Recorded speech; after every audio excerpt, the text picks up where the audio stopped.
पूजा पाठ भले नहीं जानो अपर हृदय लेगा मानो आनंद मगन है भगतन करके पूजा है मगन हे गौरी के लाला गीत सुनावा थोगा।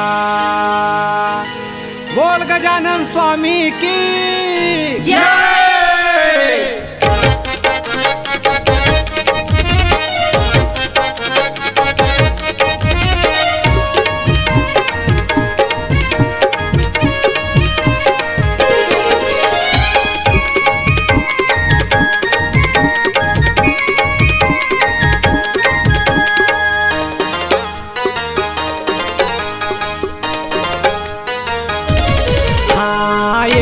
के साल धूमधाम से मनाबो गाँव जी धनोरा गणपति ला बुलाबो। हाँ दुख दंडे बाधा के हाव हरैया तंते भगत मन के लाज बचैया। जगमा जेकर पहली होथे ग पूजा जगमा जेकर पहली होथे ग पूजा ज्ञान ध्यान के देवैया एगा गणपति गणराज। हमरो डेरा में प्रभु कर लो बसेरा ध्यान मगन हो के करबो तुर सेवा। सेवा में मेवा दी हमोरे देवा मन लगाए सब बेरा में हो।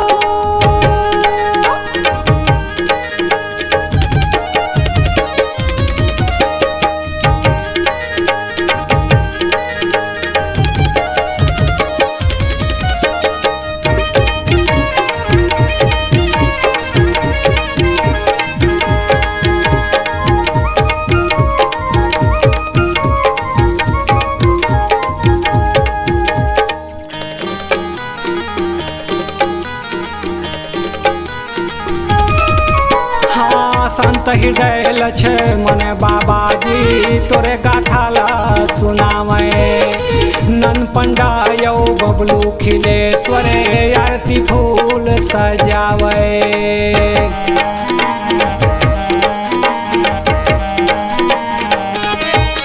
हाँ शिव गिरजा माता पिता हो कार्तिक है बड़े भैया। एक दंत गजब बदन विनायक बाधा कष्ट हरैया। देवता मन के देवा दुलरुआ हो अदीन दुखी मन के साथे देवैया हो। शंकर शिव दुलारा पार्वतिया के गलाला सबके जीवन प्रभु धारा हो। अहो मन भजो गणपति गणराज विघ्ना कुमत हटे रखो प्रभु लाज। सुनो नाथ शरणागत आयो जोड़े हम हाथ टेकावत हमार।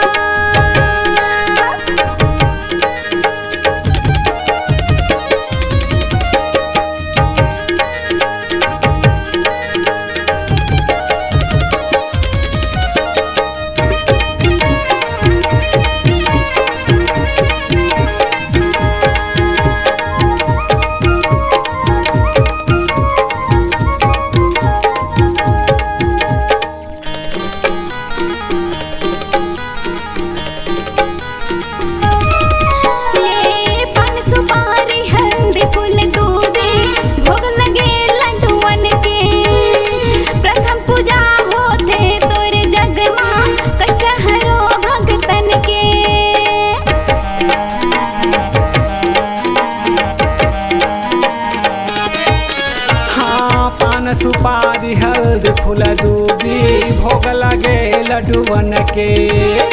प्रथम पूज हो थे तोरे जगमा कष्ट हरो भगतन के। लड्डू मन मोहे मोदक भावा थे हो असंत मुनि जन गाथा सब गावथे हो। दुख बाधा के टरैया सुख शांति के देवैया तोर गाथा मन माया आनंद बढ़ावथे हो। हमरो डेरा में प्रभु कर लो बसेरा ध्यान मगन होके करबो तुर सेवा। सेवा में मेवा दी हमोरे देवा मन लगाए सब बेरा में हो।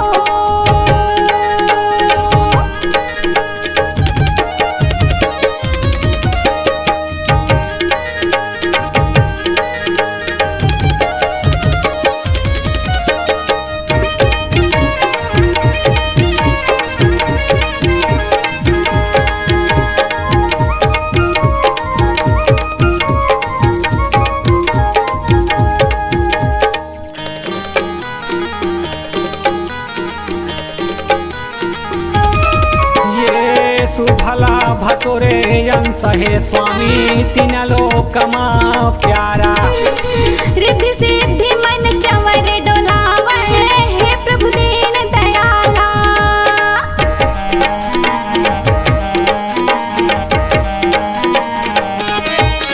हाँ सुभला भतोरे अंश हे स्वामी तीन लोक माँ प्यारा। रिद्धि सिद्धि मन चंवर डोलावे हे प्रभु दीन दयाला। मन भजो देवा तोला सांझ सवेरा महो सुमिरथ मन प्रभु हर बेरा महो। गौरी के गणराज सबके रक्षा लाज आके जीवी राजा हमरो डेरा महो। अहो मन भजो गणपति गणराज विघ्ना कुमत हटे रखो प्रभु लाज। हाँ मन गवैया तोरे चरण के दासी सबो बेरा मन लगाए रखन। संते भगत मन जोड़े दोनों हाथ संते भगत मन जोड़े दोनों हाथ तोरे दुआरी सबो टेकावत थे माथ सुनो महाराज। अहो मन भजो गणपति गणराज विघ्न कुमति हटे रखो प्रभु लाज। हमरो डेरा माँ प्रभु कर लो बसेरा ध्यान मगन होके करबो तुर सेवा। हम